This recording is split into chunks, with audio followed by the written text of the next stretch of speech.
Hello, everyone, and welcome to our continuing series of webinars on the trades. And today we are lucky enough to talk with Harold Honeycutt, who is a landscaper who works for Wright-Patterson Air Force Base. So Harold, thank you for joining us today.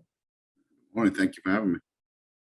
And I'd like to thank the Ohio College Tech Prep organization before we get started for helping us to produce these webinars. So I'm Cassie Barlow, and I'm the president of the Strategic Ohio Council for Higher Education. And I am glad to be your facilitator today and your moderator for this discussion. So as I mentioned, we're talking with Harold Honeycutt. We're talking about specifically about the landscaping trade today. And Harold works at Wright-Patterson Air Force Base here in Dayton, Ohio. So let's jump in. Harold, on your job. Tell us about the job of a landscaper at Wright-Patterson Air Force Base, and tell us about how that relates to the success of the base. Okay. There's actually a lot more goes into the landscaping than most people realize. Here on base, we have, I think it's roughly 5,000 acres that have to be maintained. We have improved land, semi-improved land, unimproved land, and all that has different values and different height sets we have to maintain based off of Air Force standards. Like for the airfield, you can't have grass too high or too short. It comes into bird strikes. They call that a bash program, so that way we can keep birds away. And don't. So that definitely affects the impact of the mission, their flying mission here on base. The rest of the lands, to keep out critters, for lack of a better word. Grass has to be maintained at a certain height. Then we also have a lot of fun other things we get to do from time to time. The base itself is a high visibility base. We have a lot of distinguished visitors that come all the time, and the job of maintaining the standard that's required is actually very intense sometimes, but we get to make nice decorations and plant out our landscaping in certain areas, so that way the flowers over here match. You have to know which ones grow what time of year and which ones need to be pollinated the right way. And it can be a lot of fun, a lot of challenging, but a lot of fun. Fantastic. So 5,000 acres. Yes, ma'am. How many people does it take to maintain 5,000 acres? Well, right now the ground shop has 21 personnel. I'd like to have more because that's a lot to go on. But right now that's how many we have. The ground section, when it comes to maintaining the base on a regular basis, is broken down into different sectors. We have different sectors, and each sector has a specific route. So 1 or 2 mowers in each sector, a weed eating crew in each sector. You got a landscaping crew. So we also trim. There are a lot of trees on base, and we have to maintain those not just for beautification, but also for safety purposes. Trees fall. As you know, we get a lot of storms around here. We've got plenty of tornadoes. That actually causes a lot of not just facility damage, but it's a danger to the people. So we have to keep the trees trimmed and get all the dead wood out of them. But then also, like I said, the weed eating portion of it and the sectors, the way they're broken down, take approximately 4 days to complete each sector. Each individual is specific to their own sector. So if we have a rain or anything that puts us back just 1 day, throws off the whole schedule. Absolutely. So you have 21 very busy individuals in your organization. And what does a typical day look like for them? A typical day, as I said, with the base being broke down into different sectors and each one being responsible for their specific sector, whether it be mowing for that day. We have a wide variety of equipment. We have right now, we currently have John Deere farm tractors. We have New Holland farm tractors, and those we tow 20-foot and 15-foot back wings on them, so that way we can mow the airfield. We have large mowers that have 3 decks on them, 5 foot each deck, so their wingspan is 15 feet going across. We have smaller mowers with 1 deck. We got 0 turns. We got push mowers, weed eaters, you name it. We got a lot of stuff, but they also have to be proficient in things like skid steers, or bobcats as most people know them. because we have to maintain certain areas around the fence line. We can't let grass grow too high, or else people could conceal themselves and sneak through the fence that way. So we have forestry cutters, we have things of that nature to make sure we can keep the base maintained and secured in that way. So it's kind of like you have a bunch of guys. It's a kid in a candy store. I mean, with all of that great equipment that you have. Oh yeah. Yeah. Lots of opportunity to do different types of jobs and use different types of equipment as well. So tell me a little bit about how long you've been in the landscaping business in general, and how long you have worked at Wright-Patterson Air Force Base. Okay, I got into the landscaping business when I was hired here.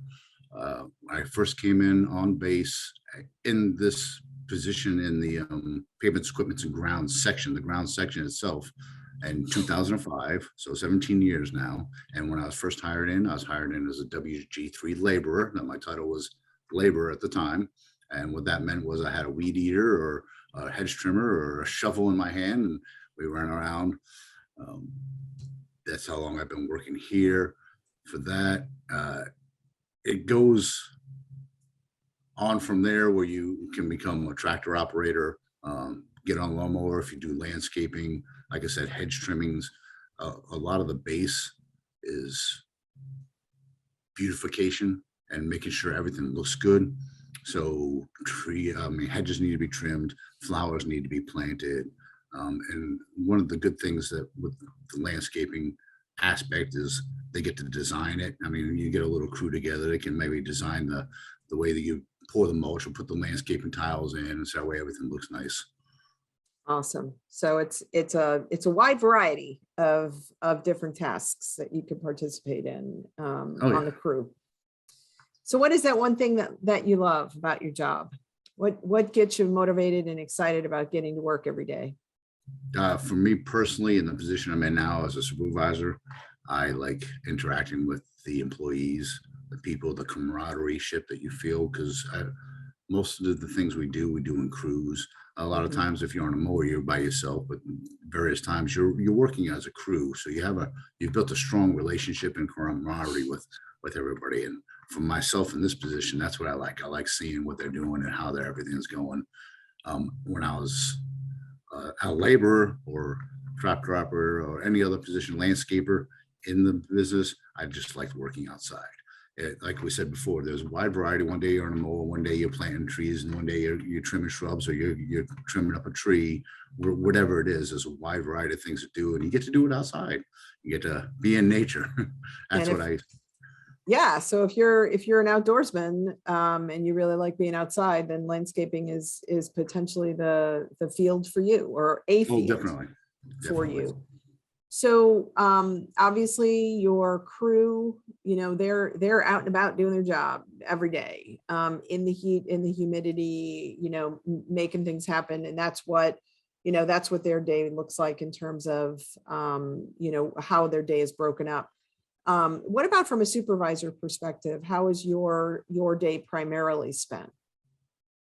My day, most of the time, it actually varies day to day. There's a lot of things that come up, and in this field, and in the grounds especially, there's a lot of things that happen. A tree falls down or a branch falls down. It happens quite often. When you have the amount of trees that we have on this base, if one falls on a fence line, that's an issue. So my job varies from day to day. I spend a lot of time, unfortunately, sometimes too much time at my desk. It can strap you down if you let it. So I try to make sure I get out every day, make sure I see what everybody's doing. But I answer a lot of phone calls, a lot of emails, but then there's also the planning, the coordination, the making sure materials are ordered and bought, and we have to do all that ourselves, get quotes, and make sure we buy everything. And we can't have people not doing anything. Sorry. Absolutely. And getting out to see that team, it sounds like it's an important part of your day to make sure you're connecting with them and making sure that they know that you appreciate what they do. So what is the biggest challenge then for you in the landscaping business? For myself as the supervisor, one of the biggest challenges are the emergencies that I just mentioned a moment ago. Last minute tasks that come down, that happens quite often. We get a phone call, hey, this needs to be done right now. As I mentioned previously, what we do is on a very strict schedule. So if one thing puts us a day behind, that affects the following week. How are we going to catch up? How are we going to do things? So every time we have to answer one of those, it's a complete readjustment. It creates a ripple effect where it just affects the whole dynamic. Right. When I was an actual worker out in the field, which I miss, there was a lot of time spent worrying about the weather, unfortunately. You can't mow in the rain. And if one day it rains, I mean, we do a lot of equipment maintenance, the stuff you can do in the rain, but the visibility is not getting done. So the weather is probably the biggest challenge that we end up having. Absolutely. And that darn grass keeps growing regardless. Oh, it does not stop. And when it rains, it grows more. Yeah. So the work environment, again, you're primarily in the office trying to get out to the field to see the crews and see their work. And obviously for them, they're out and about dealing with the heat and the humidity and the rain and everything else. How about being on call from a landscaping perspective? Yeah, from the landscaping perspective, our people are not expected to be on call. They're not on call for any reason. However, if there is an event like a tornado or strong winds or some kind of other weather-related issue, not too long ago we had a strong wind. It blew a whole bunch of roof off. And all the siding was on the airfield. So we had to go out there and collect all the insulation, the siding and stuff. But when things like that happen, I just break out the roster and go down the roster. Hey, can you come in? We had this emergency, and most of them, if it affected here, it affected them too. So they know about it and they're ready to come in and willing to work. Great. And hopefully those are few and far between. Hopefully. Yes. Not as far between as I would like, but yes. Especially this time of year. Yes. What is the education or experience that helps that beginning landscaper get his or her job? Well, when it comes to education, there's not really that I know of anyway out there for landscapers.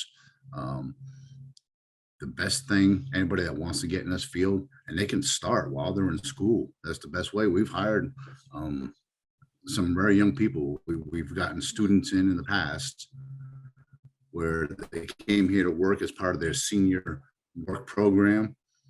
And eventually we hired him in the landscaping field, and we hired one in the equipment field. And the best thing to do is just get out there, get hands on and get experience, because landscaping is another one of those fields where the more you do it, the better you will become.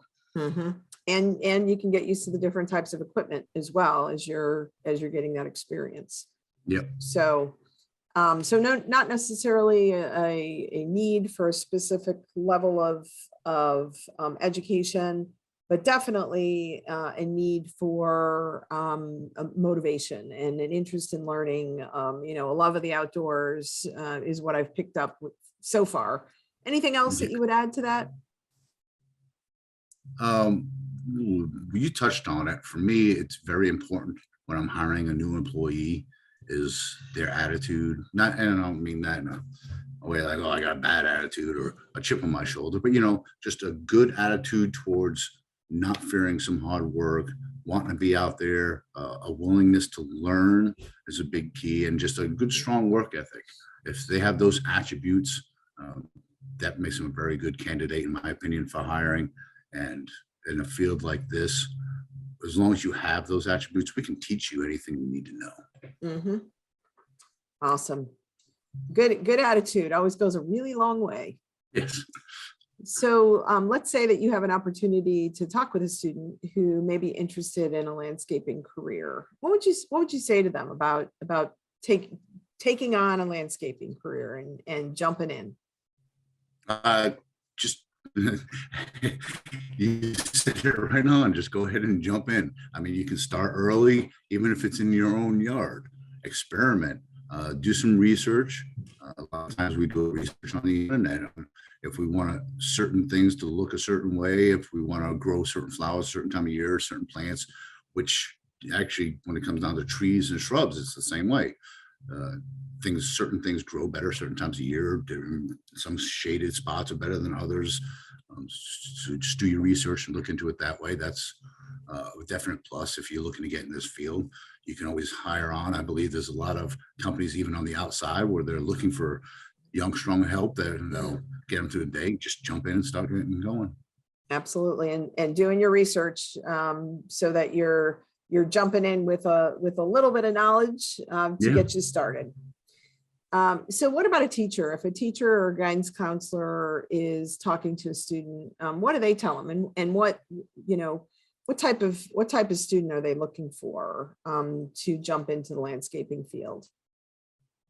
For landscaping in general, I would just say to have the teachers, the counselors, they can always tell them that there is a higher education for agricultural and landscaping in that field. If it teach you most of the things I was just talking about within talks when we do research, I added that Google, but if they're going to talk to them about getting into the landscaping career field, exactly what we've said. Go ahead and have a good work ethic. Go ahead and not be afraid of some hard work. Get busy, get started early, get out there, get used to the conditions, and learn everything you can. Get some hands-on training. That's what will get you. Fantastic. So what you're really looking for is the kid who mowed everybody's lawn in the neighborhood, because they've got some really good experience potentially. Does not hurt at all, especially if they get some weed eating in there and some hedge trimming. Exactly. So what is the typical career path for that new landscaper who's coming in? What are the potential options to move up the ladder for that student? Yeah, there's options. If, like I mentioned before, we did have students come in here, and when you're a student, you come in as a WG1. A wage grade 1. But when we hire someone, let's just say off the streets, young, older, it doesn't matter. But when we're hiring, the entry level position for a landscaper is a WG7 position. That position right now is currently paying out at $25.36 per hour, and then it tops out at $29.56 per hour. From there, you would advance to a work leader position. Work leader position would be a L7 position, and then from there you can move up to a supervisor from there. And then on top of that, there's actually still room for advancement within the career field, especially here on base. So you start off as a 7, you get a work leader position, and it comes that first line supervisor, the supervisor over the entire ground shop of the 21 people. After that, you move up to the second level position of supervisor, which is the pavements, equipment, and grounds position, which is over 40 people. And then from there, you can even keep on going. If you have the ambition and the drive, you can move to be the flight chief, which is over carpenter shop, metal shop, paint shop, ground section, and the pavement section. There's plenty of opportunity. Lots of opportunity for advancement with good performance, and that continuing of the desire to learn. It sounds like that's yes. Important. So and very livable wages, as you just described, very livable wages as a landscaper. So and here on base, there's a lot of added benefits to the wages. The healthcare benefits are incredible. We get every federal holiday off. I mean, that's just great. Yeah, lots of good and opportunity to move into different trade areas if that's of interest as well. So we've had crossover in the past. Absolutely. So a lot of occupational opportunity on base for those who are interested. What did I miss? Is there anything that I missed in our conversation about a landscaping career? I don't think you missed anything, but I don't believe I ever mentioned snow, which even on the outside, a lot of times when people do landscaping in the summer, they'll do snow removal in the winter. And that's no different here on base. Here on base, our landscapers are considered base essential during the winter because they are the ones that remove the snow from the airfield, from the sidewalks, from the roads. And so I forgot to mention that part. That was a very big portion. Yeah, that's a big deal, especially in Ohio. And important to know that, landscaping isn't a seasonal job in your organization. It's Correct. all year round, which is an important distinction. Thank you for adding that.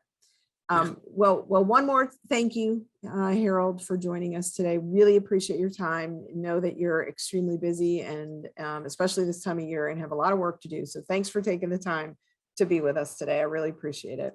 Well, thanks for having me. And one more shout out to the Ohio College Tech Prep organization for helping to sponsor this webinar series.